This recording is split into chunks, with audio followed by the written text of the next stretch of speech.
I love it. So I don't like the chances of that. All right, we can close it out here with a, I guess, kind of a more exciting game. Two good teams, might be the most defensive game of the season or the week because both are talented defenses. That is Dallas at Cleveland. Start with the quarterbacks, Dak Prescott versus Deshaun Watson. I have Prescott the highest at 12. Watson down at 20. I'm fine starting both, I think. Although I would temper expectations. I think that's why I have them both as, well, Watson as a low-end QB2, Dak on the borderline of 1-2. I think the defenses both are really, really good. And this may be a low-scoring game, but what do you guys have here for the quarterbacks? Yeah, I'm right there with you. I have Dak at like QB 13. I have actually Caleb Williams one spot ahead of him this week. I'm very worried about the matchup for Dak. And on the flip side with Watson, like he's been just terrible. And the Dallas defense is very opportunistic with how they play. So yeah, he's my QB 22. One spot above Kirk, just because I don't know what to expect from Kirk. I expect him to play, but like I kind of want to see it with Kirk. So that's where they're at.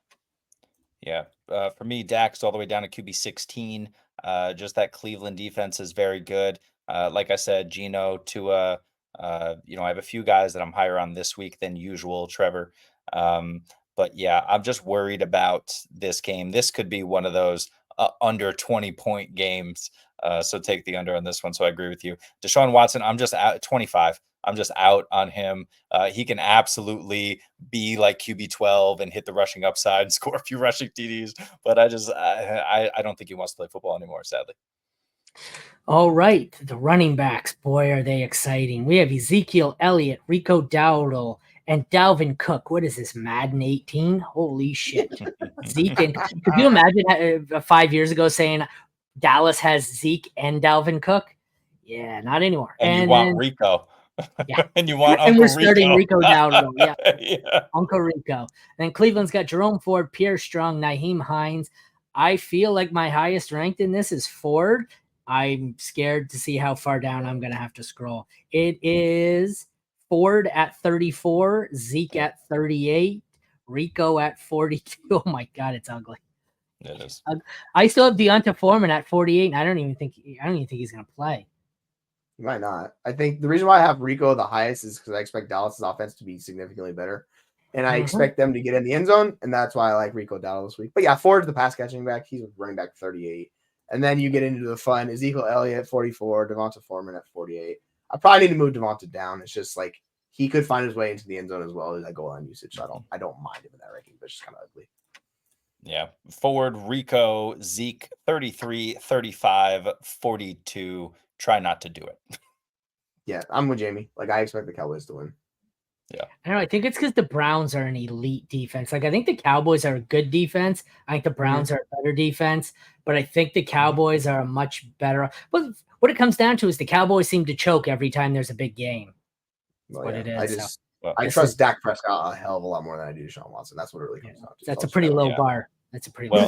Exactly. And the other thing though to trust here is that Cleveland has the better pieces, slightly better pieces, but I trust Mike Zimmer when he's not the head coach of a football team. And so the defensive coordinator of the Dallas Cowboys, he's going to scheme it up. He's going to use those weapons. It's going to be a low scoring game. There's going to be a turnover from Watson for sure. I would bet the over on a turnover in the game from Watson. Yeah, there might be 3 turnovers from Watson for sure. Wide receivers, we've got CeeDee Lamb on Dallas with Brandon Cooks, Jalen Tolbert. Is that Jalen Brooks, Kevontae Turpin, Ryan Flournoy? And the Browns, we have Amari Cooper, Jerry Jeudy, Eli Moore, Cedric Tillman, David Bell, and Jamari Thrash. I think my highest here is obviously Jalen Tolbert. No, obviously. It's CeeDee Lamb. I'm low on Lamb this week. Lamb's at 4 for me this week. Same, exactly. I thought the exact same thing, but yes, 4.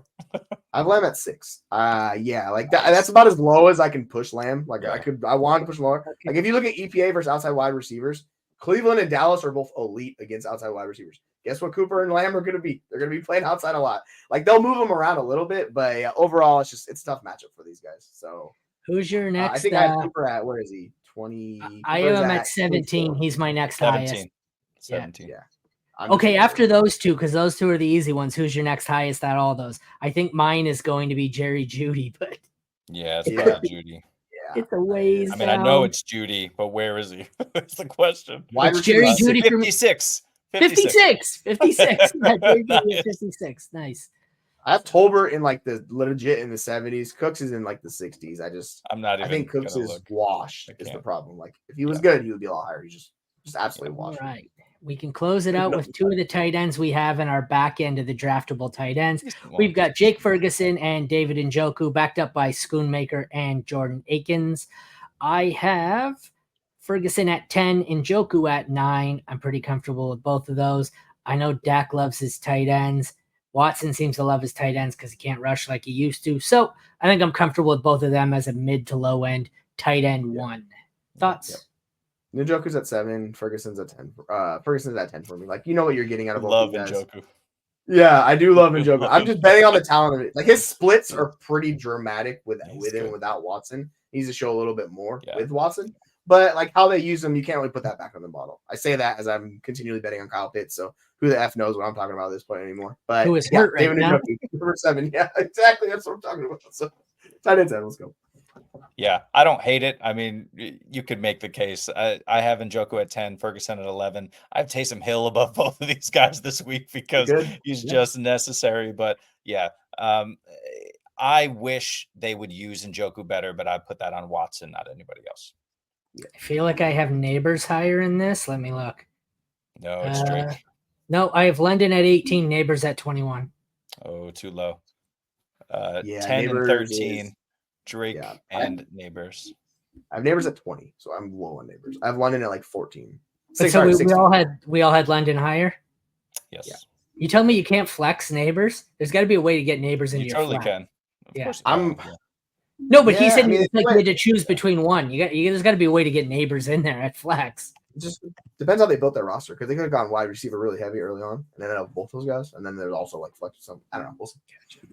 All right. Well, that is a wrap on the AFC home game previews for week 1.